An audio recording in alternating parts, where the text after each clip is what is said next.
Reading with your kids. Hola, ni hao, konnichiwa, assalamu alaikum, shalom, jumbo, bienvenidos. Hi, my name is Jedley, and this is the Reading with Your Kids podcast. We're coming to you today from the beautiful neighborhood of Reedville in the southwest corner of Boston, Massachusetts.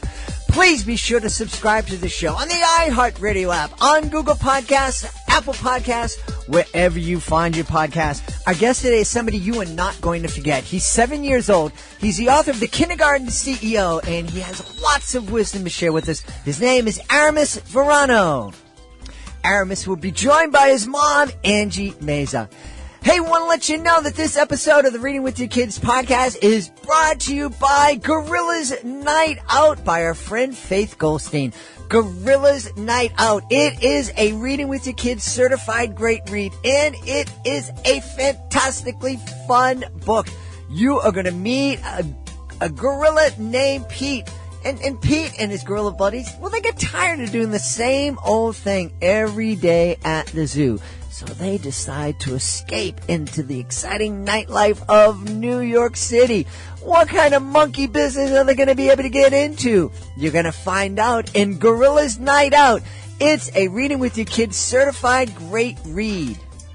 We also want to let you know that the Reading with Your Kids podcast is returning to the beautiful city of Chicago to be a part of Kids Expo, February 8th and 9th, Schaumburg Convention Center, Schaumburg, Illinois.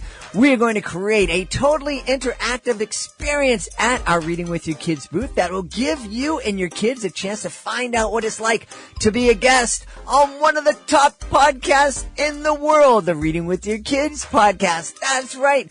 We'll also be presenting our fantastic, totally interactive magic show, both Saturday and Sunday. It's all happening at the Schaumburg Convention Center, February 8th and 9th. It's Kids Expo Chicago. Joining us on the line right now from the Southern California area. We've had so many fantastic guests on from the Southern California area. I love Southern California. I spent a great week out there at the Orange County Children's Book Festival. I'm very, very excited because our guest today is known as the Kindergarten CEO. Please welcome to the show, Aramis Verano. Aramis, how are you? Good. I am so happy that you're here, and you may notice that Aramis, he sounds very dignified, very informative, but he is a little bit young, so his mom, Angie Meza, is with us also. Is that right, Angie? Yes. All yes. right. It's funny how much Angie and Aramis sound alike. This is wonderful. So, Aramis, can you please first start by telling us all about your book, Kindergarten CEO? The Struggle is Real. It's about helping kids control their behavior in school, not being bullied, and not get sent to principal's office so they won't go to jail in their future. Wow. And they'll end up homeless. Wow, dude, I got to tell you something. You're 7 years old, so you're in second grade right now. And yes. You wrote this at the end of your kindergarten year in the summertime. It was like a project. How in the world I have to tell you, I know people who are like, like in their 30s, 40s, and 50s, and they don't understand how to control their behavior, and the fact that if you don't learn how to control your behavior in kindergarten and elementary school, you could end up in a very bad way. How did you gain this knowledge? When at the end of the year in kindergarten, I thought about my dad, so as soon as I came home, I thought to grab all my book writing stuff. Then I got halfway through it, and my mom helped me with the rest that nighttime. I was sad at the end of school because I thought about my dad, which hurts every time I think about him. Okay, well, I don't want to make you sad, but I also know that the people listening don't know about your dad and don't know what it is about your dad that makes you sad. Is that something you can share with me? Yeah. Okay. So sure about your dad. When he was young, he always got in a lot of trouble. So my mom, so how about my mom tells you it since she didn't tell me the full story? Okay, that sounds like a good idea. So, his biggest thing was when he was in kindergarten, he used to get into a lot of trouble in the beginning of the year. He had ADHD. Mm-hmm. And he wasn't really, at that time we weren't getting medication for it, or it was just learning how to figure things out. So also he was dealing with, kind of understanding his dad's death. So his dad was murdered. So we talked about that and understanding all of that stuff. So he just had a lot of anger issues. And so he had to kind of learn how to maneuver and figure things out. And so understanding why he was angry, and actually that's going to be his second book about learning his anger triggers and then learning how he dealt with his anger triggers. Well, I got to tell you, first off, Aramis, I am so very, very sorry that you lost your dad. That is something that no 5-year-old, no 4-year-old, no 14, 15, 20-year-old should have to deal with. So I'm really sorry about that. Oh, you could tell him. There's actually another little girl I know that's 10 years old. Her name's Jalissa. She lost her dad, at a low age too. When his dad went to pick out a shirt for his son because Well, he just got in a car accident. he got in a car accident. Oh, wow. But that's what I was saying. No, it's true. I mean, my dad passed away when I was in my 30s.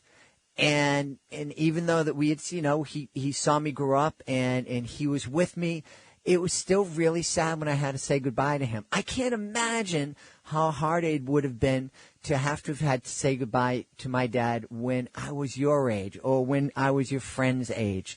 And so, as I was saying, I'm really sorry that you had to deal with that pain. And it makes a lot of sense that somebody who was so young, who had such a hard thing to experience, it makes sense that you had a lot of anger inside of you.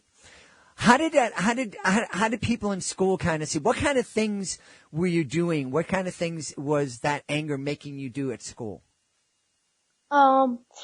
When my bullies, every time they will come around me, and when they, were making me mad, that made me get madder, and then I used all my strength to, try to, fight them, but then I stopped and thought for a minute that they were getting scared, and I give them mercy. Wow. So people were being mean to you, and on some levels it makes sense. People being mean to you, then a lot of people will strike back, but you at such a young age had the wisdom to kind of stop and to think about what you were doing. Where did you get that wisdom? Who taught you that? Or did you teach yourself that you needed to stop? My mom, my therapist, my grandma, grandpa, my sister. Uh-huh. So it sounds like a lot of people who love you were giving you that knowledge. Yes. Yeah. And I support their knowledge and their confidence and their confidence for me. Mm-hmm. You appreciate. And appreciate. My mom inspired me to write a book since she told me about my dad. Yeah. I think it's really wonderful that you have a great support system. There are so many kids out there who are angry and who have a lot of pain in their life, but they don't have the people in their life that love them like you have, and they're not feeling love like you do. So I'm really, really happy that you have those people in your life. And I'm really proud of you. I'm really proud that you're able to listen to those people and learn from them. And you have the courage to kind of put their lessons into action. What a fantastic guy you are. I feel so honored to have you on my show. This is really wonderful. Thank you. So tell me, what was it like when you wrote the book? What was it like when you first held on to your book? I mean, so many people dream about being an author, but here you are. You're at the end of your kindergarten year. You wrote it over the summer. I'm imagining in first grade, you actually got to hold your book for the first time. What did that feel like? Remember when the book came? Yeah. How was that? I'm happy, and my happiness experience in my life. Yeah. And and that's exciting, but I want you to think about this too. Have you ever met any kids who have read your book and told you that, whoa, I was really angry. I didn't know how to deal with it, but I read your book and that really helped me change my life. Has that happened to you yet? Yes. Yes, a lot. Yeah. How did that make you feel? I'm happy since I inspired two kids.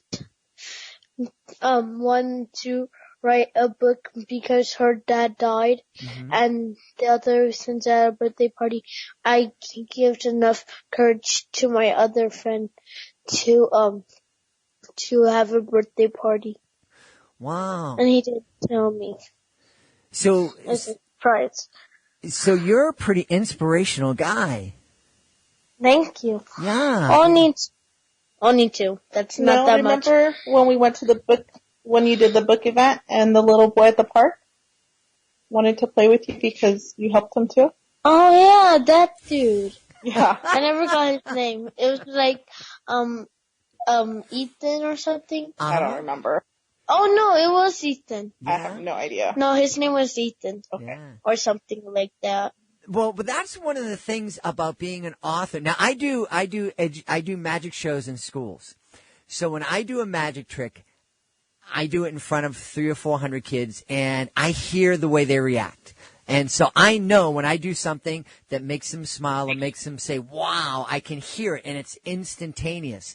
But you experience something that a lot of authors experience. You write your words, and then it takes months for your books to come out.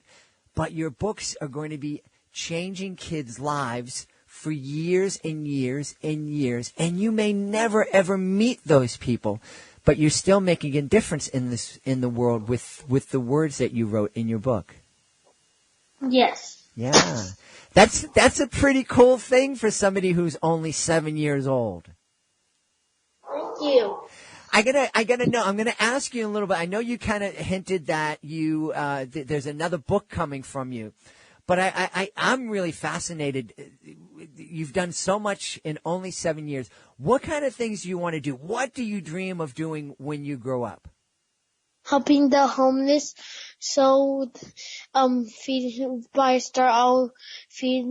give them food and, give them company and drinks and water. And then after that, when I'm ready to take it to the next level, I'm going to, find them a place to stay at, like a home or a hotel.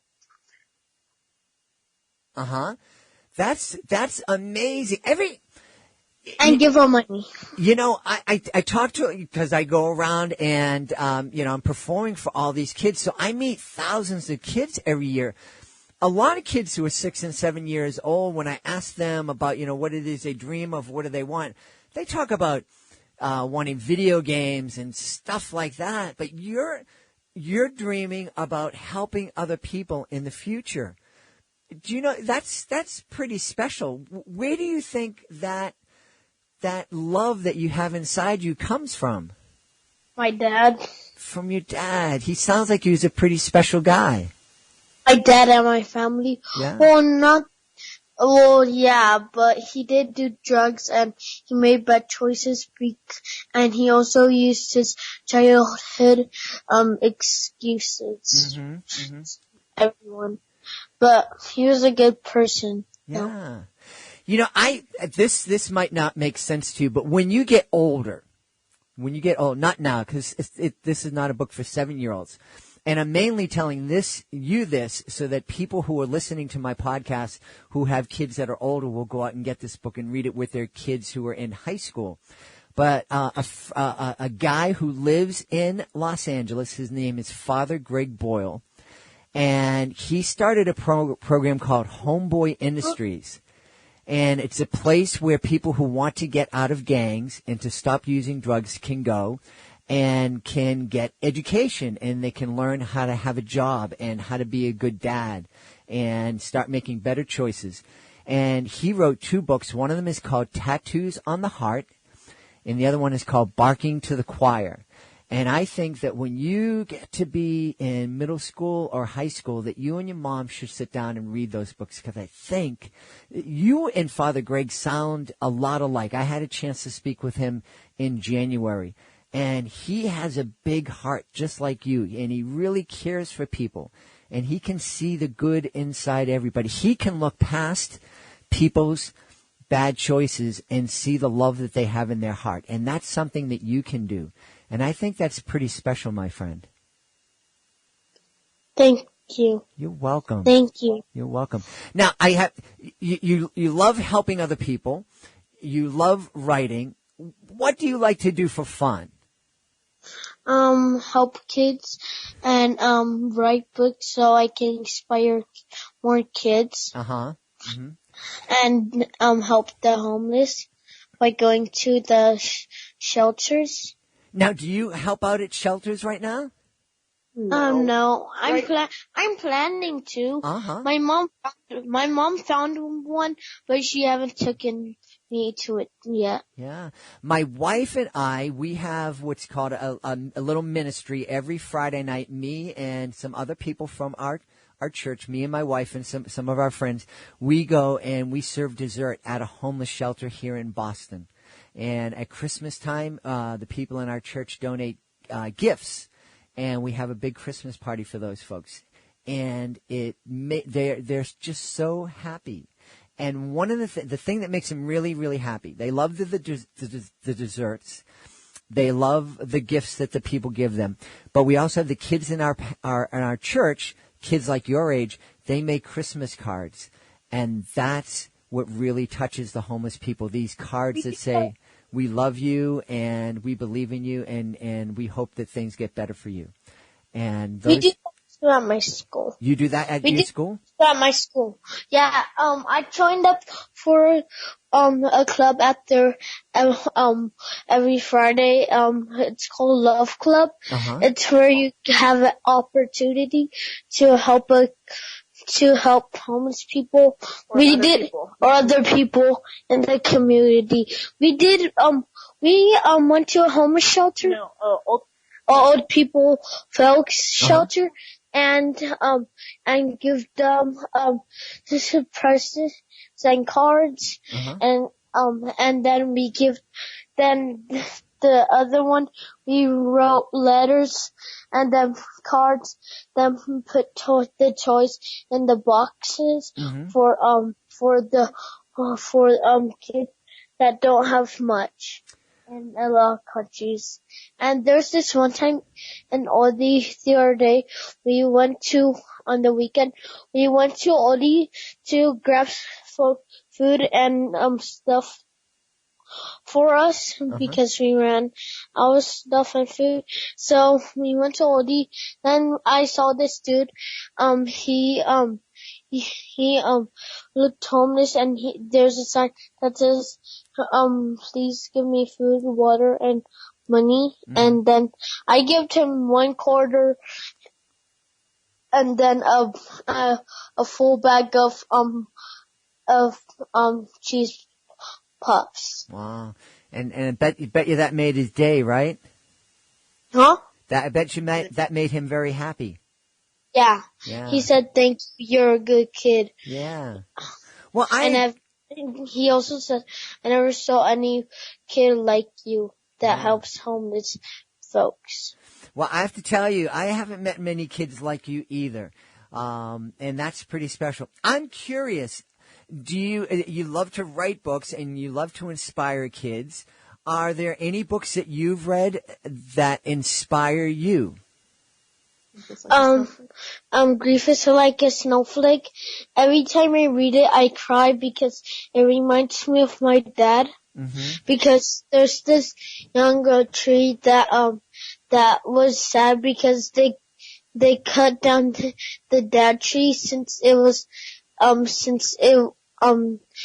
Christmas time. Uh-huh. Wow, I'll have to check out that book. But you know, I have to tell you, I love that you're on the show because I think that people listening, and most of the people listening to my show are grown-ups.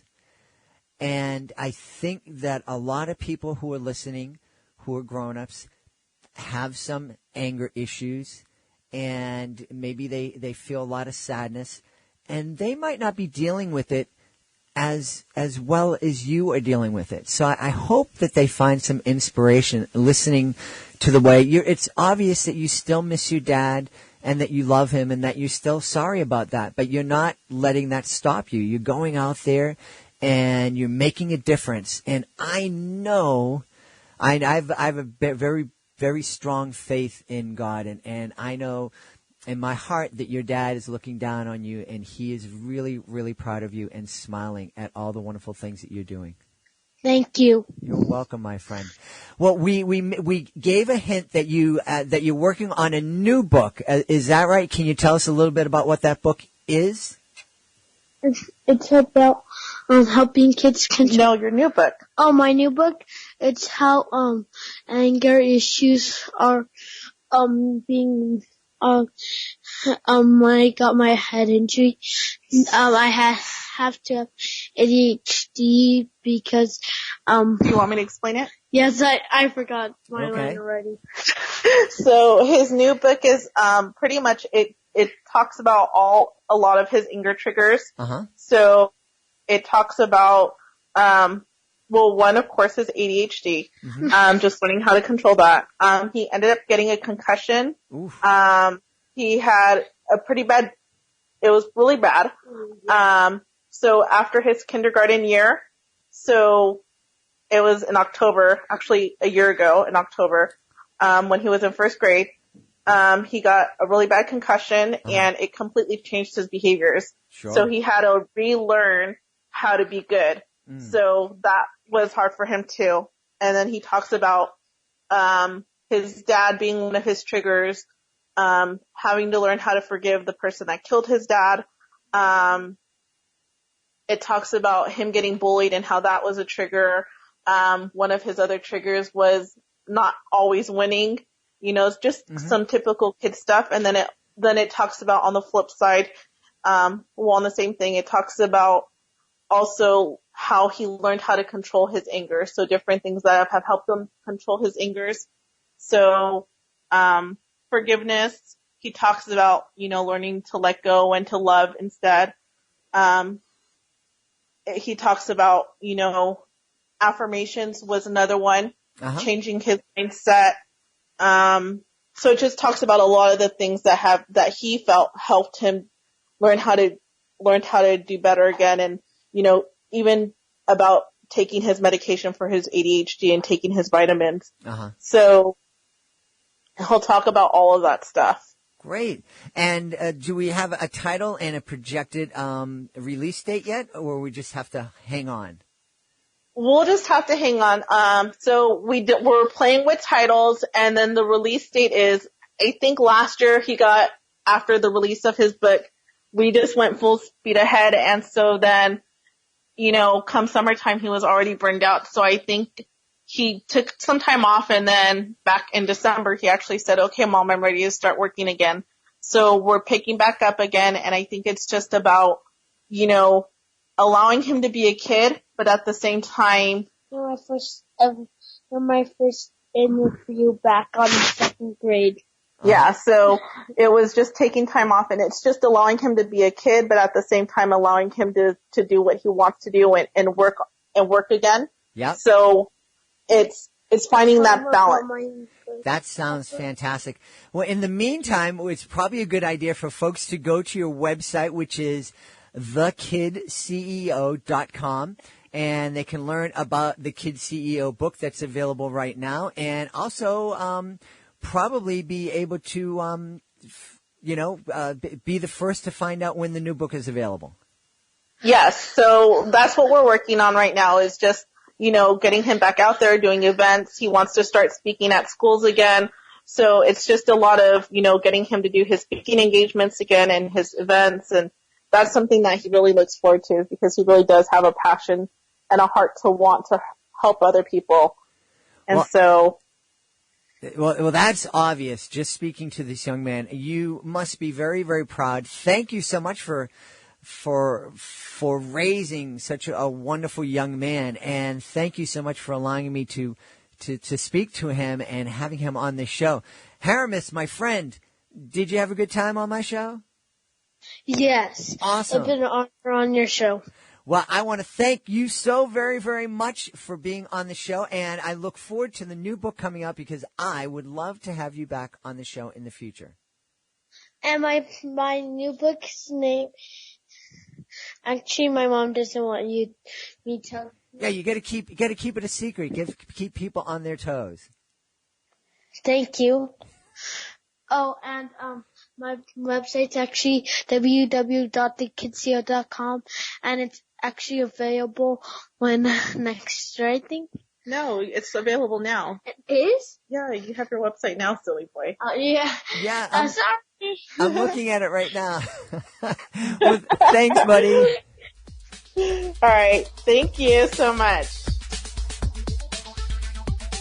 Please be sure to join us for the next edition of the Reading with Your Kids podcast. Our guest will be Angie Flores. Angie Flores is coming back to the Reading with Your Kids podcast to celebrate the 3rd anniversary of her beautiful children's book, Cub's Wish, and also celebrating the fact that it is now available in 3 different languages and also available in Braille. Angie's going to be sharing with us some of the ups and downs of her journey in creating Cub's Wish and getting it out to the world. That's the next edition of the Reading with Your Kids podcast. Hey, if you are the author of a great children's book, you want to be a guest on the Reading with Your Kids podcast because being a guest, it's fun, it's easy, and it gives you the chance to tell thousands of people about your fantastic book. And it doesn't cost a thing. All you need to do is to go to our website, readingwithyourkids.com, click on the contact button at the bottom of the page, let us know about your great book. We will let you know the next easy steps. We want to thank the folks who made today's show so very, very wonderful. We want to thank our friend Aramis Verano and his mom, Angie Meza, for coming on and sharing their amazing story. Also want to thank our sponsor. We want to thank Faith Goldstein. Be sure to check out Gorilla's Night Out. Want to thank the folks out at Kids Expo in Chicago. I want to thank my producer, Fatima Khan, for all she does. I want to thank my beautiful wife for all the support she gives me. And, of course, I want to thank you. Thank you so much for being part of our beautiful Reading with Your Kids family. And thank you so much for taking the time to make the world a better place by reading with your kids. I'll be looking through the next edition of the Reading with Your Kids podcast.